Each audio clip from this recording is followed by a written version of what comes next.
Best fusion restaurant in Kolkata বনাফেম, যেটা আছে গড়িয়াহাটে। আর ফাইনালি আমরাও চলে গেছিলাম সেখানে।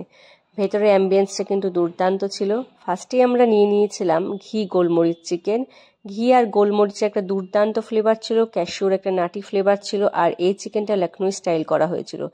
চিকেনটা কিন্তু খুব ভালো ছিল, ফ্লেভারফুল ছিল। আর এরপর নিয়েছিলাম chicken baked rasgulla with garlic bread. 2 piece garlic bread ছিল এটার সাথে, আর পুরো চিজে ভরপুর ছিল। যারা চিজ লাভার তাদের দুর্দান্ত খেতে লাগবে।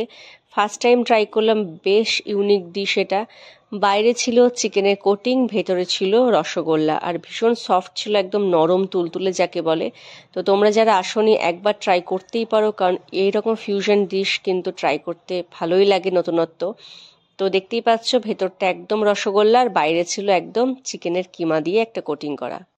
তারপর নিয়েছিলাম মোস্ট আইকনিক ডিশ, যেটা হচ্ছে ভেটকি ফ্লোরেন্টাইন নোটে শাক।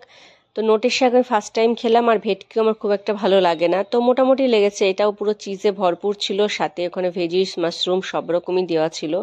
যাদের ভেটকি ভালো লাগে তাদের ডেফিনেটলি এটা ভালো লাগবে, চিজ লাভার যাদের তাদেরও ভালো লাগবে। কিন্তু আমি কোনোটাই নই, তো আমার ভালো লাগেনি। ভীষণ রিস্ক নিয়ে আমি ডিশটা অর্ডার করেছি, তো আমার মোটামুটি লেগেছে একদম।